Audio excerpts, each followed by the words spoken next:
기도하겠습니다. 하나님 아버지, 오늘 주시는 말씀을 묵상하며 주님의 오심을 기다린 자로 살게 하여 주시옵소서. 예수님 이름으로 기도합니다. 오늘 묵상할 말씀은 마태복음 25장 14절로 30절 말씀입니다. 지난 말씀에서 예수님의 오심을 맞이하는 사람들은 선하냐 악하냐가 아니라 성령의 늘 인도하심을 받는 기름을 준비하는 일에 지혜로우냐 미련하냐로 구분된다고 했습니다. 그러면서 마태복음 25장은 반복하여 깨어있으라고 말씀하며 늘 우리 삶이 예수님의 오심을 준비하는 삶으로 살라고 반복하여 경고하신 것이지요. 이어서 오늘 묵상하는 말씀에서 주인이 종들에게 5달란트, 2달란트, 1달란트를 맡겨주고 떠났다고 했습니다.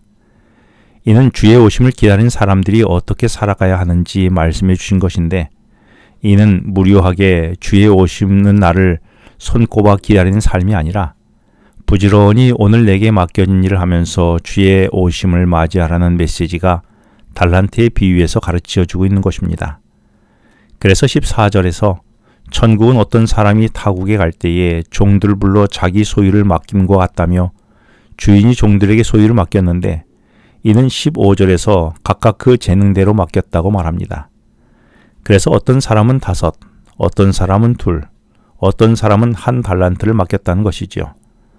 그런데 이렇게 달란트를 맡겼다는 것은 지난 10처녀의 비유에서 처녀들이 신랑을 맞이하기 위해 준비했던 기름으로 비유된 성령이 우리에게 각각의 재능대로 나누어 주시는 선물과 축복을 말하고 있는 것입니다.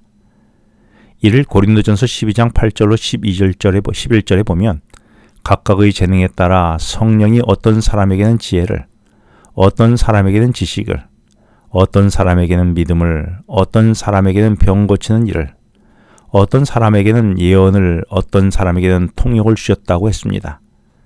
그런데 이런 각기 다른 것을 주신 것은 한 성령을 통해서 그 뜻대로 각 사람에게 나눠주신 것이라고 말씀하신 것입니다.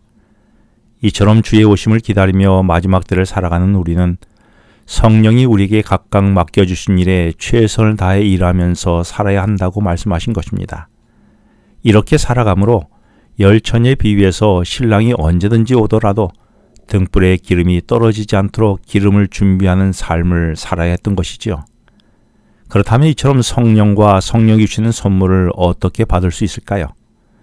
예수님은 제자들과 작별하면서 요한복음 20장 22절에 성령을 받으라고 말씀하셨고, 누가복음 24장 49절에서는 이 약속한 것을 너에게 보내겠다라고 하셨는데, 이 약속은 다락방에서 오순절에 제자들이 믿음과 기도로서 자신을 하나님께 온전히 굴복했을 때에 예수님께서 약속하신 성령과 그 선물을 충만히 받아서 성령의 충만함을 받게 되었지요. 이를 에베소서 4장 7절 8절에서는 각 사람에게 분량대로 은혜와 선물을 주신 것이라고 말씀하신 것입니다. 그런데 안타깝게도 10처녀의 비유에서 미련한 처녀처럼 오늘날 많은 사람들이 성령과 성령이 주시는 선물을 받아 주의 오심을 준비한 일에 절실하지 않다는 것입니다. 그래서 약속된 성령의 선물이 있지만 이 약속이 우리에게 성취되지 못하고, 그래서 복음 사업이 무력한 이유가 여기 있는 것이죠. 왜냐하면 아무리 다양한 선천적 혹은 후천적 재능을 가져도 하나님의 성령의 역사가 없이는 한 사람의 마음도 감동시킬 수 없기 때문입니다. 내게는 어떤 재능이 있습니까? 그런데 이 재능이 극대화되도록 하나님 앞에 나를 굴복시키고 있습니까? 그래서 약속된 성령을 구하고 그 힘으로 오늘을 살아가고 있습니까? 하나님은 각기 재능대로 다른 달란트를 주셨습니다. 이 말의 의미는 하나님이 주신 것은 모두 그리스도를 섬기는 일에 사용되어야 한다는 것을 말하며, 또한 아무렇게나 나눠주신 것이 아니라 각각의 상황과 능력에 알맞게 나누셨다는 것입니다. 그러므로 다른 사람이 가진 달란트를 갖지 못했다고 전혀 슬퍼할 필요가 없는 것이지요. 얼마의 달란트를 가졌느냐가 중요한 것이 아니라 분량대로 받은 달란트를 어떻게 사용했느냐가 중요한 것입니다. 그렇다면 내게 주신 달란트를 나는 최선을 다해 그리스도를 위해 사용하고 있습니까? 그런 의미에서 오늘 본문 16절과 17절에서 언급한 5달란트를 받은 자와 2달란트를 받은 자는 그 양과 상관없이 주어진 언어, 이웃을 위한 가마력, 내게 주어진 시간, 그리고 건강, 힘, 재정, 친절한 마음과 애정 등을 맡겨진 것을 그리스도와 하나님이 영광을 위해 최선을 다해 사용되었던 것입니다. 이렇게 사용될수록 그 능력은 증가되는 것이지요. 그러나 안타깝게도 한 달란트를 받은 사람은 18절에서 땅을 파고 돈을 감추었다라고 했습니다.